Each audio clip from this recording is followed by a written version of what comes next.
So this becomes our logo. That's great. The That's other great. options, yeah. Yep. Great. Yes. So let's okay, so now let's take another. So now that we have completed our shape builder tool and text as well, so let's make another artboard to start a new topic.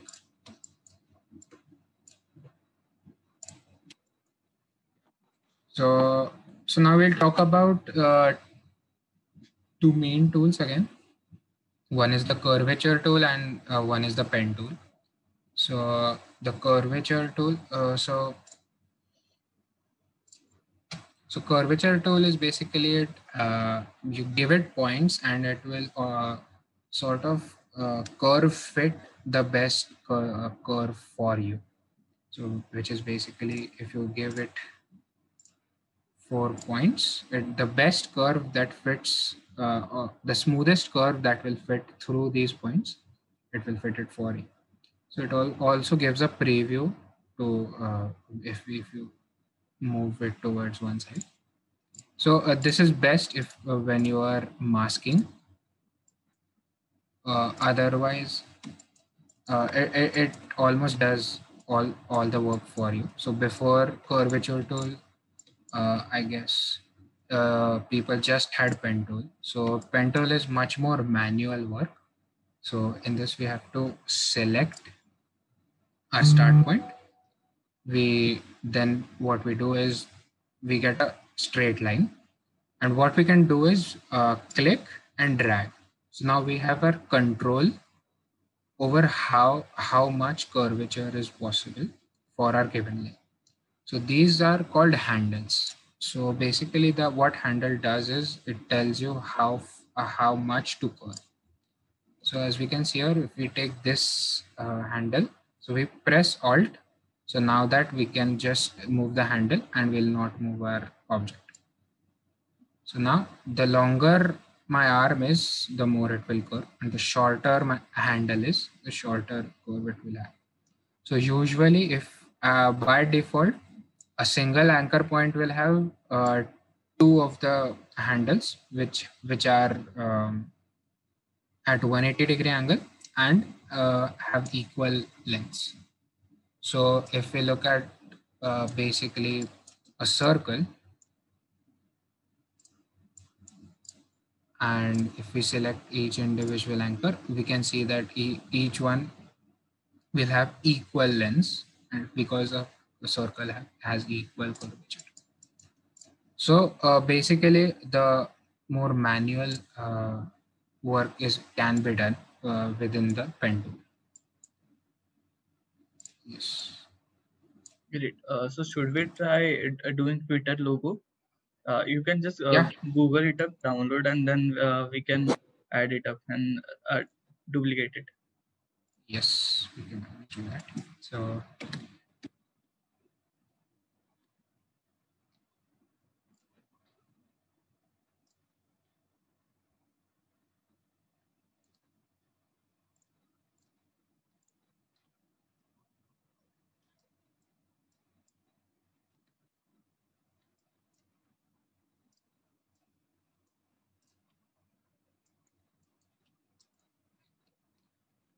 So one more thing I'll add here is that we can lock the object from the layers, right? But if we are working within the layer, Control 2 is the shortcut for locking the object. So now I can do anything over the object and it will not change it. So what I did is basically lock this object. So now I can draw over it. So we can choose the curvature tool, which will be the easiest, but for now we'll choose the pen tool. So we start from a point. So I can go here, and to begin with, we'll give it a stroke so we'll know where the line is. So I'll give it a red stroke so it's much more contrast and I will be able to see it. Yes. So now what I do is, so as we can see, this is almost a single curve, but maybe it will need 2 points. So let's uh, try here. So this is basically a trial and error process. You don't know exactly how much it curves. You just have to learn it over the period. Yeah, so now will be better able to see it. Yeah. Yeah. So this becomes the curve. So over and over, as many times you use this tool, you'll be able to better judge how it curves. So now, as we can see here, so now what happens is, I guess we can't probably see the handle, but that's fine. So we have two handles for our anchor, but what we want is we want curve on this side, but no curve on this side. So we want a perfect vertex here. So what I do is press Alt, I take this handle, and what I do is I move it towards the anchor and merge it. So I no longer have the anchor. So now I get a perfect straight line again.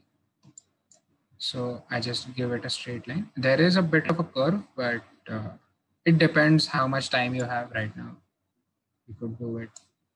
Again, we have a perfect point here. So we hold Alt, remove the anchor, remove the handle. Same procedure.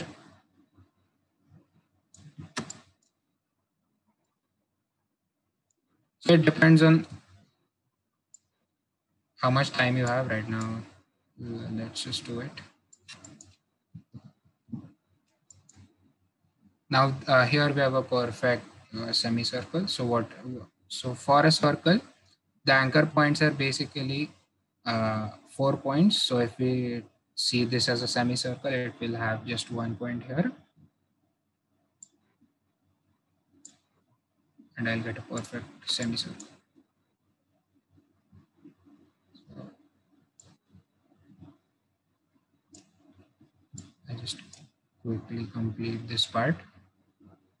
Again, it's basically judging and creating the curves as you go.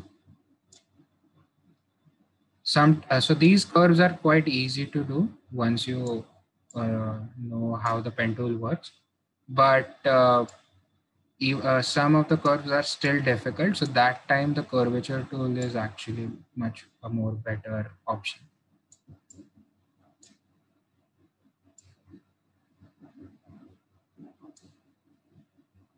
Yes.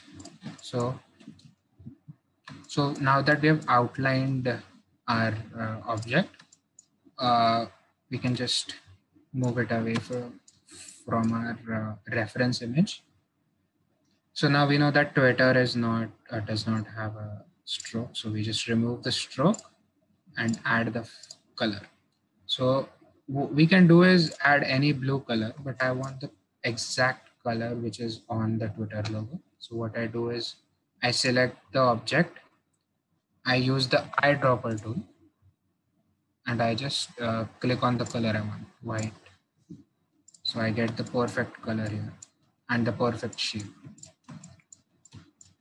And we could always, so here what I can do is I can just use the rounded rectangle.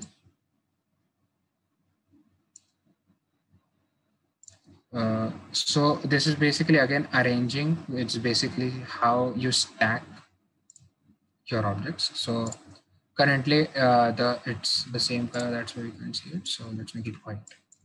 And so now for roundness of the objects, what we have is a simple circle near the vertex. So what we do is we drag it towards the center and we can have a curvature.